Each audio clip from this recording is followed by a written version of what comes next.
구순을 앞두고 계신 교계 원로 목사님 한 분을 만났습니다. 이런 말씀 하셨어요. 이 목사, 내가 나름대로 치열한 삶의 현장에서 긴 시간 살아왔는데 마지막에 웃는 사람이 성공한 인생을 살아온 사람인 줄 알았는데 내가 살아보니까 그게 아니고 자주 웃는 사람이 성공한 인생을 산 사람이야. 이렇게 얘기를 하셨습니다. 자주 웃는 사람이 성공한 인생을 살아온 사람이야.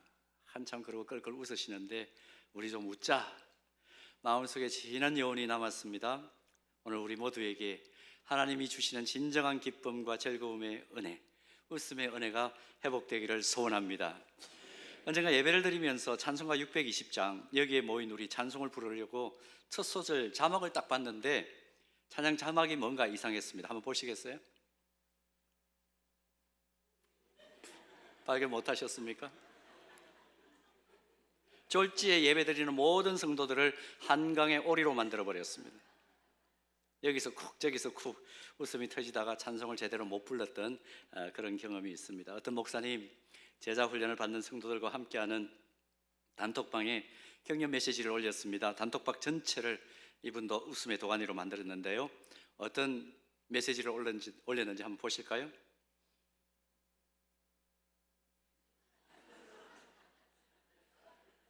아마 손가락이 굵어서인지 빼먹은 거죠. 한 주간 여러분들의 삶을 응원합니다.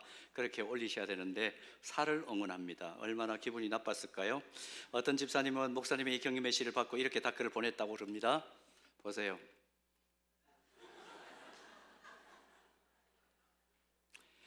자, 여러분, 오늘 우리가 봉독한 이 본문에 나오는 아브라함은 참 캐릭터가 여러 가지입니다. 아들의 이름을 뭘로 지었습니까? 웃음이란 뜻을 가지고 있는 이삭으로 지었습니다. 사람이 좀 이런 부분들에 대해서 보면 조금 여러 가지로 우리에게 주는 인사이트가 있죠. 근데 또 우리가 믿음의 조상이라고 일컫는 이 아브라함의 삶을 창세기를 쭉 읽어나가면서 정리를 해보면 어떻게 보면 좀 종잡을 수 없는 인물이에요. 삶과 또 여러 가지 형편의 웃음과 즐거움이 많은 그런 캐릭터였기도 했겠지만 또 다른 한편으로 절체절명의 상황에서는 아주 자기의 아내를 너희 동생이라고 속이죠. 그런 용의주도한 그런 모습도 보여주고요. 또 우리가 다 그 면모를 살펴볼 수는 없지만 함께 고향을 떠났던 조카 롯과 목초지 갈등이 생겼을 때는 어떻게 합니까? 통 크게 그냥 야, 네가 좋아하면 나는 우하고 네가 우하면 나는 좋아하겠다. 아주 통 큰 호기로운 모습도 보여줍니다. 어떻게 보면 허벅하다고 볼 수도 있지 않을까 싶어요. 또 그런데 오늘 본문을 보면 또 다른 모습 발견하는데요. 살벌한 이 협상 현장에서 그랄 왕 아비멜렉과 밀고 당기는 치열한 승부를 하면서 승부수를 띄우죠. 시소 게임 끝에 그런데 결국은 아주 중요한 부분들을 짚어내고 지도 면밀한 전략을 가지고 결국 빼앗긴 우물을 다시 찾아오는 그런 모습도 보입니다. 사람 좋고 물러터진 호구처럼 보이기도 하고 그런 면도 있지만 오늘 본문에서는 아주 전략적이고 지혜로운 협상가의 아브라함을 보는 것입니다. 자, 이런 아브라함의 모습이 기록된 오늘 본문에서 날마다 치열한 삶의 전투 현장에서 살아가야 될 우리들, 특별히 우리 남전도회 연합회에 소속되어 있는 우리 장로님들과 집사님들은 아마 내일도 또 Thank you God it's Monday TGIM 그러고 나가긴 했지만 현실을 딱 부닥치면 눈물을 흘려야 되고 또 양보도 해야 되고 치열하게 협상도 해야 되고 뭔가를 가져오기 위해서 제일 힘든 게 뭐라고 그럽니까? 남의 주머니에 있는 돈을 내 주머니로 옮기는 것이라고 그러잖아요. 그리고 또 힘든 게 뭔가요? 여러분도 아마 다 기억하시죠? 너무너무 힘들죠. 남의 마음을 또 설득해서 빼앗는 것도 힘들다 그러죠. 근데 이 두 가지 힘든 걸 한꺼번에 하는 분들이 계시다 그러죠. 집안의 아내들 순식간에 다 이것들을 해내는 것을 봅니다. 하여튼 참 남전도회 회원 여러분들께서 살아가는 삶의 현장은 녹록하지가 않습니다. 자, 그래서 오늘 이 본문을 살펴보면서 우리가 예배자로서 또 하나님의 자녀로서 어떻게 치열한 삶의 현장에 살아가야 될 것인가, 오늘 아브라함을 통해서 두 가지 교훈을 얻고자 합니다. 첫 번째 교훈은 비그리스도인들로부터 역시 하나님 믿는 사람은 달라, 뭔가 달라도 달라, 그런 평가를 받는 것이 중요하다 하는 교훈을 얻습니다. 본문 22절 다시 한번 볼까요? 이렇게 기록되어 있습니다. 그때 아비멜렉과 그 군대 장관 비골이 아브라함에게 말하여 이르되 네가 무슨 일을 하든지 하나님이 너와 함께 계시도다. 그 평가를 받았습니다. 아브라함은. 사랑하는 여러분, 우리가 살아가는 삶의 자리에서 우리 동료들로부터, 같이 일을 하는 동업자들로부터 이런 칭찬을 들어본 적이 있습니까? 역시 예수 믿는 사람은 다르긴 달라.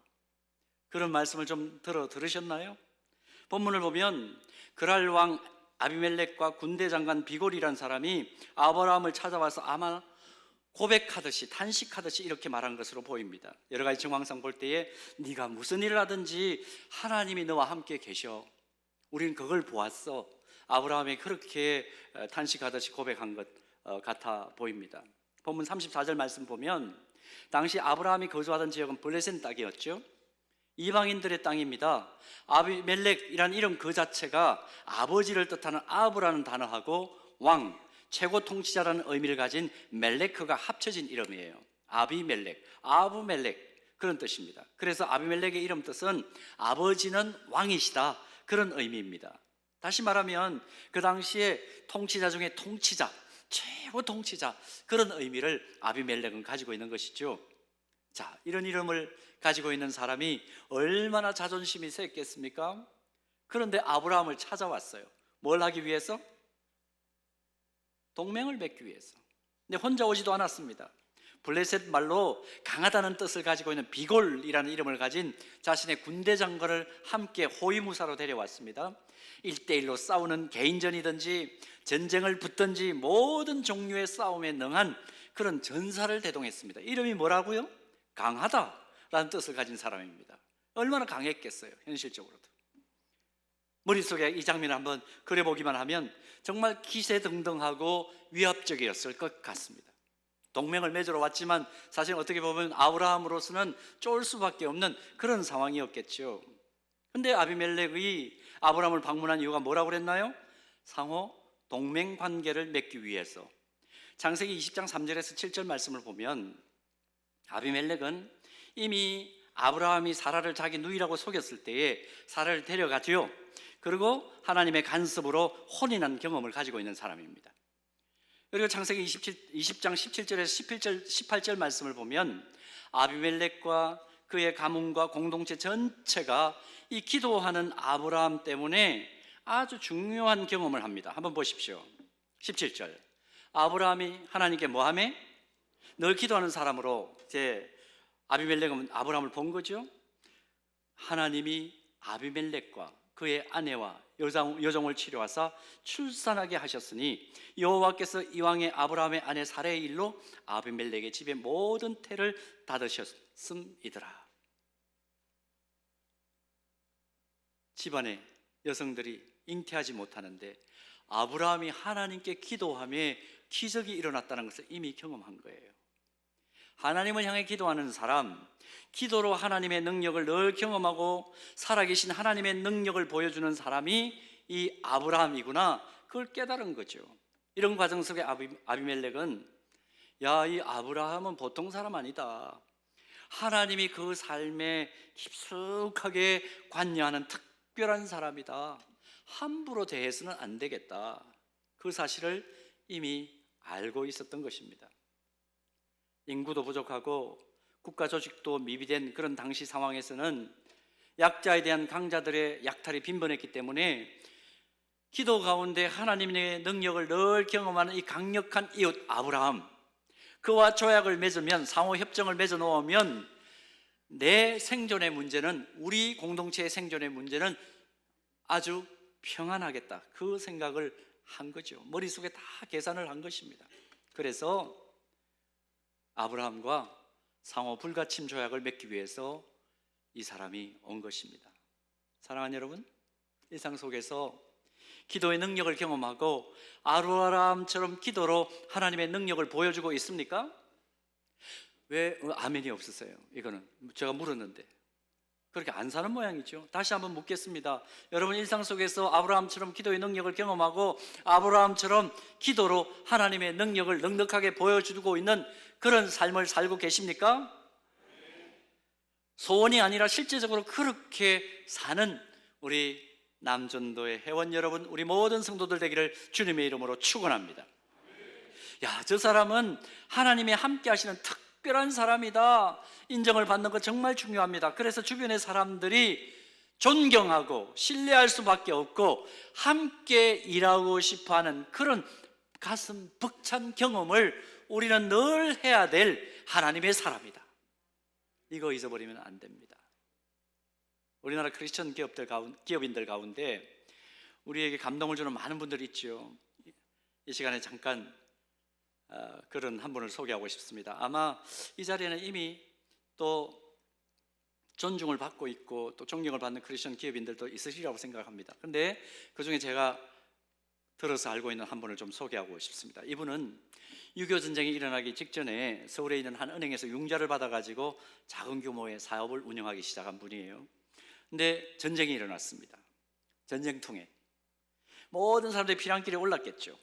자신이 빌린 돈 그걸 다 생각하지 않고 이분도 피난을 갈 수 있는데, 그런데 이분이 전쟁 일어나고 6.25 전쟁이 일어나고 난 이후에 이게 내가 빌린 돈이 있는데 이걸 내가 갚아야 될 기일이 다가왔구나, 그 자각이 온 거예요. 그래서 급하게 돈을 준비해 가지고 은행에를 갔습니다. 전쟁통에. 전쟁이 났으니까 모든 사람들이 돈 될 만한 거 다 챙겨 가지고 떠나는 상황에 이분은 반대로 돈을 챙겨 가지고 갚으러 은행을 찾아간 겁니다. 은행에서 뭐라 그랬을까요? 여기 빌린 돈을 갚으러 왔습니다. 그리고 돈가방을 열어서 은행 직원에게 건넸겠죠. 은행 직원이 뭐라 그랬을 거예요? 이 사람이 이 전쟁통에 융자를 갖겠다고요? 난리가 난 이후에 융자 장부가 어디 있는지 지금 모르는 상황인데, 또 이미 우리가 다 부산으로 피난을 가야 되니까 부산으로 장부는 보냈고 또 일부는 분실됐고, 돈 빌린 대부분의 사람들이 그냥 자기 살 길을 찾아서 돈 전쟁통에 안 갚아도 된다, 그런 생각하는 마당인데 그래도 갚으시게요? 그렇게 물었대요. 순간적으로 잠시 망설여지더랍니다. 사실 준비해간 그 돈 은행 직원에게 준다고 해서 그 난리통에 그 돈을 은행 직원이 착복하지 않으리라는 그런 보장도 없잖아요. 근데 순간 기도했대요. 하나님 어떻게 할까요? 근데 망설임 없이 이분이 기도하는 가운데 결정을 내렸답니다.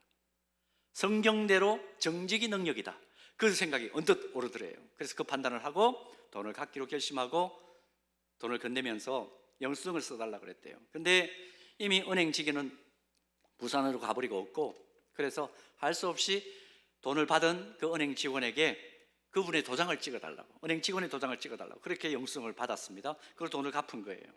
전쟁이 끝났습니다.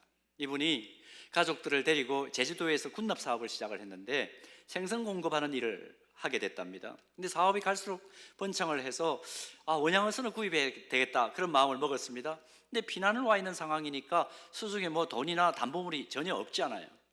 자신의 능력만으로는 도저히 배를 구할 길이 없습니다. 그래서 사업 자금을 마련하기 위해서 어떻게 할까 고민을 하는데 마침 자기가 거래하던 은행 본사가 부산에서 영업 중인 것을 알고 은행을 찾아가서 연자 신청을 하기로 찾아갔답니다. 전쟁 직후라 은행에서는 모든 것이 불확실한 상황이니까 어떻겠어요? 줄 수가 없죠. 그 요청을 거절을 했습니다. 포기를 하고 은행 문을 막 나서려고 하는데 문득 하나님 주신 생각이겠죠. 자신이 전쟁 터지고 난 이후에 서울에서 융자를 갚았던 그 생각이 번뜩 나더래요. 그리고 그걸 항상 가지고 있었으니까 내가 갚았던 융자가 잘 정리됐는지 그걸 한번 물어봐야 되겠다, 그런 생각이 들어서 다시 발길을 돌려서 예전에 받은 그 영수증을 은행 직원에게 보여주었답니다. 여러분 어떻게 됐을까요? 여러분들은 이미 이제 결과를 알고 계실 겁니다. 어떻게 하나님께서 이 사람을 인도하실지 여러분들 머릿속에 다 들어오시죠? 이 한 장의 영수증이 이분의 인생을 바꾼 거예요. 은행 직원이 딱 그걸 보는 순간 그러더래요. 바로 당신이군요. 피난 중에 융자 갚는 사람, 그렇게 소문이 났답니다. 피난 중에도 융자 갚는 사람, 아무개. 그런 소식을 은행 직원들이 다 알고 있었다는 거예요. 별 사람이 다 있다. 전쟁 중에도 융자를 갚는 사람이 있다. 그러면서 직원이 그러더랍니다. 당신의 정직함은 우리 은행에서 전설처럼 기억되고 있습니다. 전설처럼 기억되고 있습니다. 직원이 바로 은행장의 방으로 그 사람을 인도하더랍니다. 은행장을 만나서 무슨 얘기를 들었겠어요? 당신처럼 진실하고 정직한 사업가를 만나본 적이 없습니다. 그러면서 필요한 금액 흔쾌하게 융자받았다는 그 소설 같은 실제 이야기가 있습니다. 여러분, 이분이 누구인지 아시나요? 영락교회 한국유리 창설자인 최태섭 장로님의 이야기입니다. 그분의 자기 고백록에 이 얘기가 들어있어요. 오늘 헌신 예배를 드리는 서울로의 남전도의 회원 여러분, 직장에서 사업장에서 분투하고 계시죠. 지금 내 거래처 사람들과 동업자들이 또 직장의 상사와 부하들이 나를 어떻게 인정하고 있습니까? 이방인의 최고 지도자 이 아비멜렉이 아브라함을 인정했던 것처럼 무슨 일을 하든지 어떤 상황에 서든지 당신이 무슨 일을 하든지 하나님이 당신과 함께 하고 계신 것을 내가 보고 있다고 인정하는 은혜의 역사를 경험하고 있습니까? 오늘 사랑하는 모든 헌신하는 전도의 회원들과 우리 모두에게 이런 은혜의 역사가 늘 경험되기를 축원합니다. 그래서 그런 우리를 통해서 하나님의 영광이 더 크게 드러나고 복음의 능력이 나타나고 교회와 그리스도인의 이미지가 날마다 새로워지는 위대한 역사가 이어지기를 간절히 주님의 이름으로 축원합니다. 자, 그런가 하면 본문에서 또 하나 얻을 수 있는 교훈은 하고 있는 일에 관한 한 전문가가 되어야 되겠다 하는 교훈을 얻습니다. 본문 23절을 보면 아브라함이 하나님과 함께 한다는 것을 인정하고 아브라함과 상호 협약을 맺기 위해서 찾아온 아비멜렉이 아브라함에게 한 가지 조건을 제시하죠. 무슨 조건입니까? 아비멜렉 자기 자신은 물론이고 자신의 아들과 손자에게까지 아브라함 당신 거짓되게 행동하지 않겠다고 하나님 앞에서 약속해. 그런 조건을 제시합니다. 아브라함 당신이 믿는 하나님 앞에서 약속하시오. 이 얘기를 아브라함이 듣습니다. 왜 그랬을까? 아비멜렉이. 이것은 전에 아브라함이 자신의 아내를 누이라고 거짓말한 그 상황 때문에 겪었던 큰 공경을 아비멜렉이 다시 당하고 싶지 않았기 때문입니다. 아브라함의 거짓말에 대해서 아비멜렉은 트라우마가 있는 거죠. 생존을 위한 동맹을 맺어야 하는 그런 아브라함 입장에서 이 아비멜렉이 제안을 툭 던졌을 때 어땠을까요? 과거의 아픈 기억을 이 사람이 지금 드러내는 것 아닙니까? 이 조건을 받아들이면 하나님 앞에서 맹세하면 어떻게 됐을까요? 한 수 접히고 들어가는 겁니다. 협상에서 한 수 접히고 들어가는 약점을 이제 잡힌 거 아닙니까? 근데 본문 24절 말씀을 보면 아브라함은 자신의 잘못을 솔직하게 인정합니다. 앞으로 거짓말하지 않겠다고. 당신과의 관계에서 제가 거짓말하지 않겠습니다. 한 수 접히고 들어간 거죠. 그런데 오늘 본문 25절 이하 말씀을 보면 아브라함은 한 수 접혔다고 꿀리지를 않습니다. 그 이후에 계속 진행하는 여러 가지 일들의 여정을 보면 자신과 공동체의 유익을 위해서 분명하고 지혜로운 전략을 가지고 동맹을 계속해서 치열하게 전개해 가는 모습을 봅니다. 잘못은 솔직하게 인정하고 그러나 치밀한 계획과 전략을 가지고 곧바로 반격에 나서면서 이제 시속 게임을 시작하는 거예요. 그러면서 무슨 얘기를 하느냐 하면 과거에 아비멜렉의 종들이 아브라함의 우물을 무력으로 빼앗은 일을 항의를 합니다. 창세기 20장 15절 말씀 보면 아비멜렉이 하나님의 꿈에 나타나셔서 아비멜렉의 꿈에 이렇게 말씀하시죠. 사라를 돌려보내라. 너 지금 데려온 사라 아브라함이 거짓말해서 아내가 아니라고 속였지만 누이라고 속였지만 그 아브라함의 아내야 하는 이야기를 아브라함이 꿈에 나타나서 그 얘기를 해 주시죠. 그 꿈을 꾼 후에 이 아비멜렉이 아브라함에게 여러분 네 글자이기 때문에 자꾸 아자로 똑같이 아시로 시작되기 때문에 헷갈리실 것 같은데 정신 바짝 차리셔야 됩니다. 아비멜렉이 아브라함에게 어떤 약속을 해주느냐 하면 창세기 20장 15절 말씀 보면 네가 보기에 좋은 대로 거주하라, 그렇게 약속을 해줍니다. 아브라함에게 자기 영토 안에서 평안하게 거주하라고 했던 약속을 했습니다. 그런데 이 아비멜렉의 종들이 이 약속을 깨뜨려 버린 거예요. 자, 아브라함도 아비멜렉을 속여가지고 한번 낭패를 당하게 한 약점이 있습니다. 근데 지금 아브라함이 아비멜렉에게 당신 네가 보기에 좋은 대로 거주하라고 나에게 약속을 해줬는데 이 약속을 당신의 종들이 무력으로 내 우물을 빼앗아서 깨뜨린 일을 제가 말씀드립니다, 이 얘기를 하죠. 계약 위반을 한 사실을 정확하게 아브라함이 준비했다가 항의를 합니다. 팔레스틴 땅에서 물은 무엇입니까? 생명과 직결되죠. 있으면 살고 없으면 죽습니다. 그래서 상호 협약을 맺는 그 과정에서 가만히 있지 않고 협약 당사자로서 꿀리지 않고 동등한 절차에서 언약을 체결할 것을 미리 치밀하게 준비를 해 놓는 거예요. 기세등등하게 호위무사를 옆에 대동하고 찾아온 그 상황 속에서도 억눌리지 않고 압도당하지 않고 자기 손안에 있는 이야기들을 정교하게 준비했다가 이 사람을 만나면 이 얘기를 해야 되겠다. 이 사람이 나를 짓누르면 내가 충분히 방비할 수 있고 대비할 수 있는 전략을 마련해야 되겠다. 그 생각을 딱 하고 아브라함은 아비멜렉과 비고를 만난 것입니다. 그리고 본문 28절에서 보면 아주 치밀한 협상가다운 행동을 보여줍니다. 계약을 맺기 위해서 일반적으로 오고 가는 선물, 양과 소를 주는 것으로 그치지 않고 어떻게 합니까? 7마리 암양 새끼를 따로 줍니다. 따로 별도로. 아비멜렉이 깜짝 놀라서 이게 뭐냐고 묻지요. 본문 29절에 그 상황이 기록되어 있습니다. 당시 문화에서 7, 7이라는 숫자는 확실하다, 완전하다는 의미를 가진 상징 숫자입니다. 아브라함은 당시 문화 속에서 그걸 정확하게 이해한 거죠. 이 계약은 확실하기 때문에 파기될 수 없는 조약이라는 것을 7마리 암양 새끼를 선물로 주면서 확정을 하는 것입니다. 앞으로도 이 맹세의 엄중함과 무게를 꼭 기억하십시오. 앞으로 다시는 우리가 맺은 조약이 폐기되는 일이 없고 우리의 권리가 침해되는 일이 없도록 하자, 그 상징으로 미리 준비한 것을 주는 것입니다. 결국 자신의 우물 소유권에 대한 아비멜렉의 공식적인 인정을 확고하게 받습니다. 그렇게 확고한 그 우물을, 자신이 판 그 우물을 이름을 뭘로 짓습니까? 부엘세바로, 맹세의 우물이라고 짓습니다.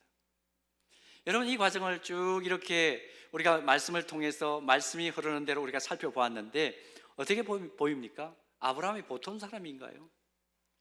하나님께 늘 기도하면서도 누구를 만나든지 비그리스도인입니다. 쉽게 말하면, 오늘날로 말하면 믿음이 없는 사람입니다. 근데 그 사람하고 협상하는 데 있어서 전문가로서의 모습을 보여주는 것이죠. 그리고 그 땅에서 에셀나무를 심고 거기에 영원한 하나님의 이름을 부르면서 여러 날을 지났다, 그렇게 성경은 기록합니다.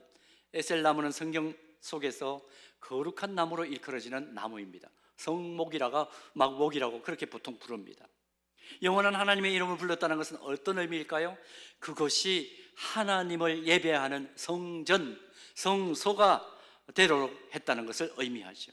그리고 여러 날을 지났다, 이 여러라는 말은 히브리어로 많다는 의미를 가지고 있는 형용사입니다. 그래서 현대인의 성경을 보면 아예 본문 34절을 이렇게 번역을 하고 있습니다. 본문 34절 한번 띄워주십시오. 현대인의 성경 번역을 보면 아예 이렇게 번역을 하고 있습니다. 그리고 아브라함은 블레셋 땅에서 오랫동안 살았다. 동맹을 맺는 과정에서 전략적이고 전문성을 가지고 자신의 가족들의 안전을 물론이고 영원하신 하나님을 예배하는 환경을 마련했다는 것, 여러분 어떤 의미가 있습니까? 날마다 치열한 삶의 현장에 살아가면서 먹히지 않으면 빼앗아야 되는 그런 세상에서 우리가 어떤 사람으로 존재해야 될까? 말씀과 기도로 우리 자신을 경건으로 무장하는 것 필요합니다. 그와 동시에 우리가 삶의 자리에서 무슨 일이든지 하고 있다면 그 일에 전문가가 되는 것이 하나님을 영화롭게 하는 일이다. 잊어버리면 안 됩니다. 그래서 한 손에는 말씀, 한 손에는 전문성을 들라고 하는 것입니다. 지금 우리가 살고 있는 세상, 나 살고 너 죽자 세상 아닙니까? 이런 세상에서 우리는 버텨내야 되고 가정을 지켜내야 되고 자녀들을 양육하고 일터의 현장을 발전시키고 성장시켜야 합니다. 여기에 대해서 우리는 하나님의 자녀로서의 삶도 살아내야 될 사명이 있습니다. 그리스도인다운 품위를 유지하면서 살아내야 되고 그리스도의 향기를 풍겨야 되고 복음의 생명력을 드러내야 됩니다. 어떻게 살아야 할까요? 어떻게 살아야 될까요? 경건의 능력과 더불어 전문성을 가진 우리 서울로의 남전도의 모든 임원들과 회원 되기를 주님의 이름으로 축원합니다. 근데 가만히 보면 안타깝게도 영적인 시각에서 볼 때 좀 껄끄럽지만 좀 말씀드리고 싶은 게 있어요. 사는 집은 평수가 늘어가고 좋아졌는데 마음은 더 좁아지지 않았습니까? 집안 살림살이는 좀 나아졌는데 경제적인 능력은 더 많이 생겼는데 진정한 기쁨과 평안은 줄어들지 않으셨나요? 건강은 좋아지고 수명은 많이 길어졌는데 혹시 삶의 의미는 많이 줄어들지 않았습니까? 첨단 공기 정환기는 소유하고 있지만 오히려 영혼은 더 오염되지 않았나요? 체중도 늘어가고 몸은 점점점 살이 붙는데 우리의 영성과 인품은 점점 왜소해지고 있지는 않습니까? 휴대폰 사용 시간은 계속 늘어가는데 기도 시간과 말씀 읽고 묵상하는 시간은 바닥을 치고 있지 않습니까? 돌아보아야 합니다. 돌아보아야 합니다. 치열한 삶을 살았던 오늘 본문에 등장하는 아브라함의 삶처럼 하나님과 함께하는 삶의 기둥을 다시 세우기를 축복합니다.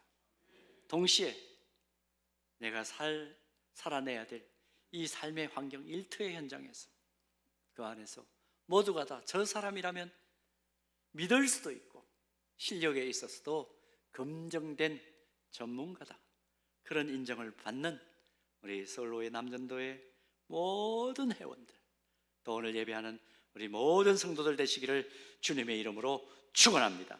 자, 아비멜렉의 아브라함에 대한 평가, 본문 22절 우리 다 같이 함께 읽습니다. 다 같이 읽고 말씀을 마무리합니다. 다 같이 읽겠습니다. 그때에 아비멜렉과 그 군대 장관 비골이 아브라함에게 말하여 이르되 네가 무슨 일을 하든지 하나님이 너와 함께 하시도다. 아멘. 이 축복의 언어가 바로 우리 모두의 언어가 되기를 축원합니다.